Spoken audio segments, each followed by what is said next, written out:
L'histoire des grandes révolutions commence souvent non pas par un coup de feu, mais par un silence soudain, ou, dans ce cas précis, par une obscurité totale.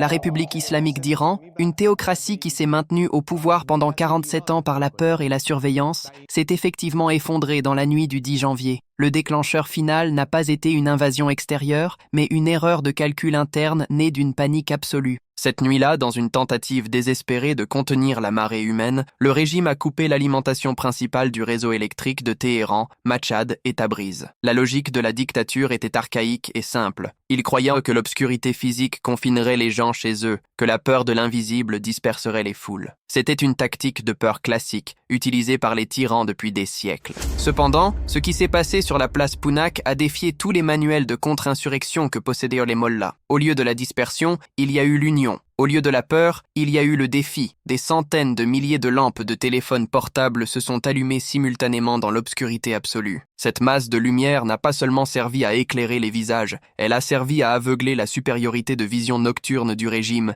et à envoyer un message qui a résonné jusqu'à la stratosphère. Nous sommes ici, nous sommes la lumière, et votre empire des ombres est terminé. Ces points lumineux brillant au cœur de la capitale ont été le dernier clou dans le cercueil de la théocratie. L'effondrement qui a suivi n'était pas le fruit d'une colère publique aléatoire ou désorganisée. Ce dont nous sommes témoins, c'est la rue s'organisant avec une discipline militaire sous une nouvelle doctrine de commandement émanant directement du prince héritier Reza Pahlavi. Lorsque la révolution nationale triomphera, et les signes indiquent que ce jour est imminent, la structure du pouvoir sera prête pour une transition, pas pour le chaos. Il y a un changement tectonique dans le leadership de l'opposition qui doit être analysé avec soin. Reza Pahlavi a cessé d'être une figure de proue, un symbole nostalgique observant les événements de l'extérieur, pour devenir un commandant en chef opérationnel. Son dernier manifeste n'était pas un discours politique, c'était une directive de combat. Dans son message historique, il a fondamentalement changé la stratégie de la rue en déclarant « Notre objectif n'est plus seulement de prendre la rue. Notre objectif est de nous préparer à conquérir, maintenir et défendre les centres-villes. » Les analystes militaires comprennent la gravité de ce changement sémantique. Ce n'est pas un conseil pour des manifestants civils, c'est un ordre militaire direct pour le contrôle territorial. Les rues ont cessé d'être des zones de protestation, des lieux où l'on va pour crier avant de rentrer chez soi. Elles ont été transformées en zones militaires, des territoires libérés sur ordre direct de Pahlavi. Désormais, des millions de personnes ne réclament pas seulement un leader abstrait avec le slogan « Javid Shah », longue vie au roi, ils revendiquent physiquement la civilisation moderne qui leur a été volée en 1979. Téhéran brûle, non pas dans le sens de la destruction, mais de la purification. L'armée, percevant le changement de vent, s'est retirée dans les casernes, laissant le vide du pouvoir être comblé par l'organisation populaire. Et le roi exilé, il a déjà fait ses valises pour son billet de retour. La réponse à l'ordre de Washington de « ne pas abandonner les places », elles sont votre propriété, a complètement changé la tactique sur le terrain. Lorsque le régime a coupé l'électricité et Internet pour empêcher l'union, le peuple de Téhéran a interprété cela non pas comme un signal de reddition, mais comme une déclaration de guerre formelle. L'illumination de la place Pounak n'était pas seulement un acte physique, c'était un défi psychologique. C'était la preuve visuelle la plus concrète que l'empire de la peur s'était évaporé. La déclaration de Pahlavi selon laquelle il se prépare à retourner sur le sol natal a déplacé le centre de la protestation d'une révolte indéfinie vers un objectif concret de changement de régime.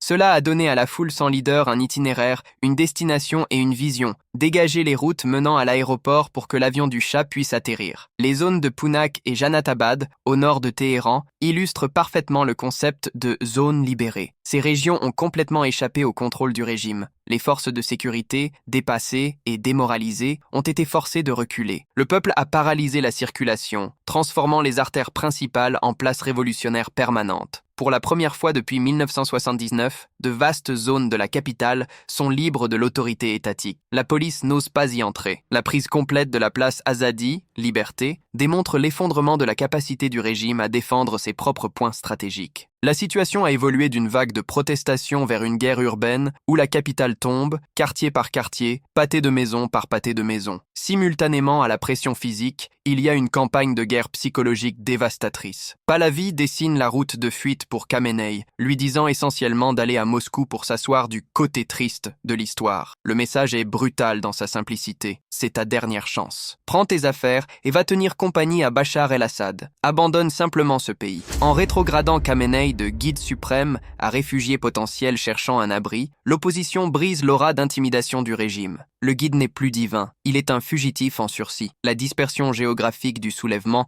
est devenue le plus grand cauchemar logistique pour la stratégie de répression du régime qui dépend d'unités mobiles, Basij, pour étouffer les foyers de tension. Le problème est qu'il n'y a plus de foyers, il y a un incendie généralisé. Non seulement Téhéran, mais aussi Mashhad, Tabriz, Rasht, Ispahan et Karaj ont explosé simultanément. Cela a forcé les forces de sécurité à se disperser dans les 31 provinces, créant un vide sécuritaire gigantesque au centre du pouvoir. Des sources de renseignements ouverts, Ocient, estiment que le nombre de personnes dans les rues la nuit du 10 janvier a dépassé 1,85 million, un chiffre qui, en raison de l'effet multiplicateur de l'euphorie révolutionnaire, a probablement atteint entre 3 et 4 millions à minuit. La chute de Mashhad est symboliquement dévastatrice. C'est la ville natale de Khamenei et le bastion spirituel du régime. Le fait que les gens là-bas scandent des slogans pro-Pahlavi prouve que le fondement idéologique de la théocratie s'est complètement érodé. Il ne s'agit pas de politique, il s'agit du rejet total de l'âme du régime. Des affrontements simultanés dans les 31 provinces ont rompu la chaîne de commandement. La colère du peuple a transcendé les slogans et est entrée dans la phase de destruction ciblée. L'incendie du bureau des impôts à Téhéran est emblématique. Les manifestants exigent non seulement la liberté politique,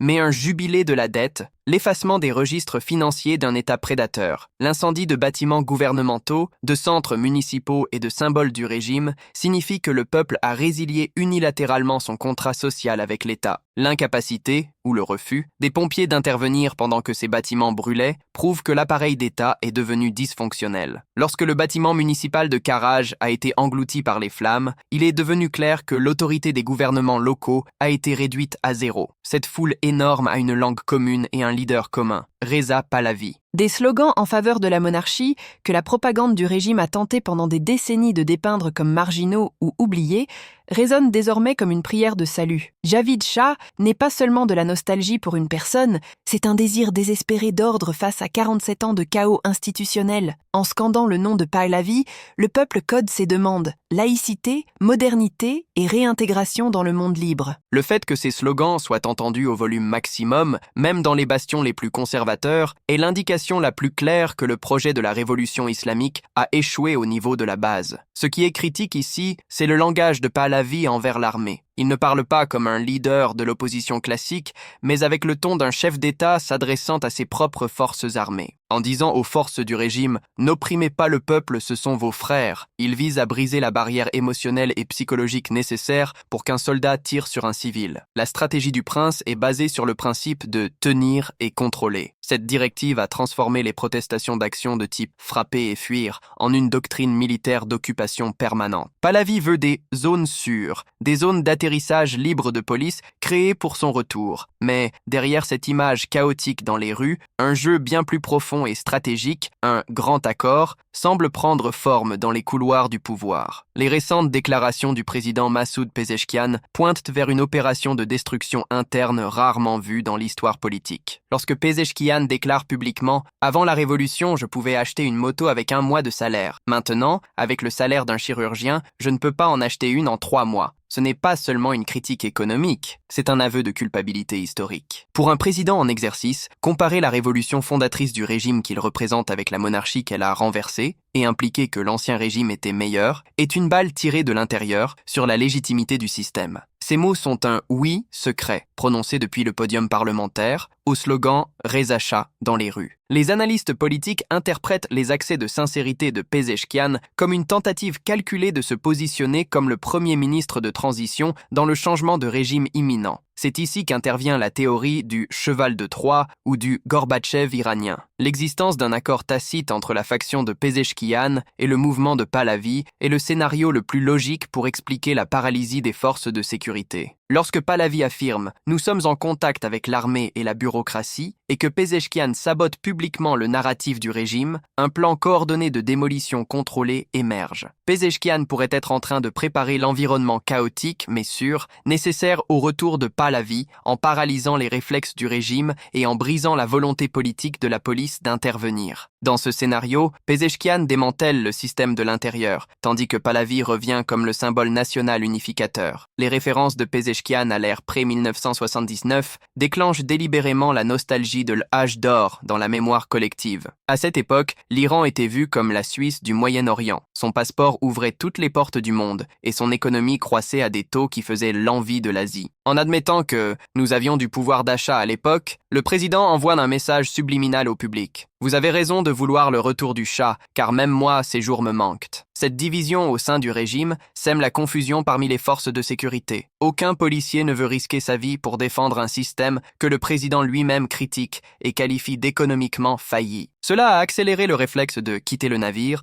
au sein de la bureaucratie sécuritaire. La chaîne de commandement est paralysée en raison de cette discorde au sommet. La police ne sait plus à qui obéir. Cela explique la passivité face aux millions de personnes dans les rues. La racine de la colère aujourd'hui réside dans une profonde nostalgie d'un avenir qui a été volé. Le Téhéran d'avant 1979 était une métropole moderne, vibrante, où les femmes s'habillaient librement, les universités avaient des standards occidentaux et la culture fleurissait. Des vidéos d'archives partagées sur les réseaux sociaux agissent aujourd'hui comme des pilules de vérité contre la propagande étatique. Lorsque la génération Z iranienne regarde ces vidéos, elle voit une vie qui lui a été refusée. Et ce sentiment de perte est la motivation la plus forte qui soit. Les données économiques prouvent que cette nostalgie est basée sur des faits concrets. Sous le règne du Shah, le rial était fort et la classe moyenne grandissait. Aujourd'hui, sous le régime de Khamenei, l'hyperinflation et la corruption ont plongé le peuple dans la misère. L'allocation des ressources du régime à des organisations terroristes par procuration, Houthis, Hezbollah, au lieu d'investir dans le peuple iranien, est vue comme la cause principale de l'effondrement. Le génocide culturel est une autre dimension cruciale. L'Iran, qui fut jadis la capitale de l'art et du cinéma en Orient, est devenu un désert culturel sous la censure des mollahs. La mémoire culturelle, préservée numériquement, est devenue le plus grand outil de résistance. Le peuple ne croit plus au mensonge selon lequel la révolution nous a sauvés, mais plutôt à la vérité évidente que la révolution nous a ruinés. Il semble que la fin de la partie soit arrivée pour Khamenei. La théorie de l'effet domino fonctionne parfaitement. La chute d'une ville en a déclenché une autre. La coupure de courant a déclenché une colère plus grande. Et l'usage de la violence a mis fin à la peur. Toutes les cartes dans la main du régime, violence, censure, exploitation religieuse, chantage nucléaire, ont été jouées, et aucune n'a fonctionné. Au contraire, chaque mouvement s'est retourné contre le régime, comme un boomerang. Ils ont coupé Internet, le peuple est descendu dans la rue. Ils ont coupé la lumière, le peuple est devenu la lumière. La désintégration ne se limite pas à la politique. Des fissures sont visibles dans l'aile militaire. Des images de soldats agitant le drapeau du lion et du soleil dans le métro de Téhéran impliquent que le cœur de l'armée bat désormais avec le Shah. C'est le pire scénario possible pour un dictateur, perdre le monopole de la force. Les événements en Iran ont passé le point de non-retour. Des millions de personnes ont surmonté la peur de la mort. Alors que le palais de Khamenei brûle métaphoriquement, l'alliance tacite possible entre la légitimité historique de Pahlavi et la dissolution interne menée par des figures comme Pezeshkian